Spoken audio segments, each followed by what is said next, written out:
విద్యార్థులు సైబర్ నేరాలకు గురి కాకుండా ముందస్తు జాగ్రత్తలు తీసుకోవాల్సిన అవసరం ఎంతైనా ఉందని మదనపల్లి డీఎస్పీ మహేందర్ పేర్కొన్నారు.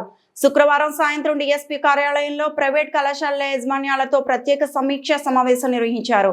ఈ సందర్భంగా ఆయన మాట్లాడుతూ విద్యార్థులను సైబర్ మోసాల నుండి రక్షించేందుకు కాలేజీ యాజమాన్యాలు ప్రత్యేక చర్యలు తీసుకోవాలని సూచించారు. ప్రతి కళాశాలలోని సీసీ కెమెరాలు తప్పనిసరిగా ఏర్పాటు చేయాలని తెలిపారు. యువతను మత్తు పదార్థాల వినియోగం, ఈవ్ టీజింగ్ వంటి దుష్ప్రవర్తనల నుండి దూరంగా ఉంచేందుకు యాజమాన్యాలు, పోలీసులు కలిసి కట్టుదిట్టమైన చర్యలు చేపట్టాలని సూచించారు.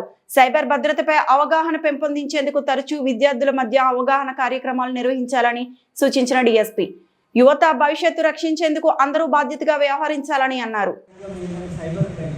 దాని గురించి ఇప్పుడు సైబర్ క్రైమ్స్ గురించి ఎందుకు చెప్తున్నానంటే రీసెంట్ టైమ్స్లో నా దగ్గర కొంతమంది బాగా వెలుగుపెట్టేయడం మంచి పొజిషన్లో ఉన్నది కూడా వచ్చి సార్ ఇట్లా ఏమంటారు cyber crime cyber crimes movement చెప్తున్నారు, ఏలియన్స్ చెప్తున్నారు, నేను సైబర్ ప్రాబ్లం ఉన్నాను అంటున్నారు, ఎట్లా సార్ 50,000 కట్టమంటున్నారు, ఫోన్ కట్ చేస్తే మాత్రం ఇంటికి వచ్చేస్తామంటున్నారు, కంప్లీట్గా హరాస్ చేస్తున్నారు, నేను 50,000 ఆల్మోస్ట్ అరేంజ్ చేసుకున్నాను సార్, ఏం చేయమంటారు సార్ అని చెప్పి నా దగ్గరకు వచ్చాను.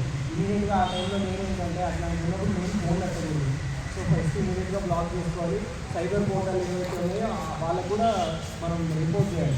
సో అందువల్లనే స్టూడెంట్స్ ఎవరైతే ఉంటారో డెఫినెట్గా తెలుసు తెలియజేయాల్సిన వాళ్ళు కూడా ఈవీలు కూడా ఉంటారు కాబట్టి సైబర్ దాని గురించి కంప్లీట్ చేస్తున్నారు, అవేర్నెస్ చేస్తున్నారు. సైబర్ కావచ్చు, మామూలుగా గవర్నమెంట్ టైపున్న వాళ్ళపైన వైలెన్స్ కావచ్చు, ఇలాంటి వాళ్ళపైన డెఫినెట్గా మీరు కూడా ప్రోగ్రామ్స్ కండక్ట్ చేస్తున్నట్లయితే మా పోలీస్ డిపార్ట్మెంట్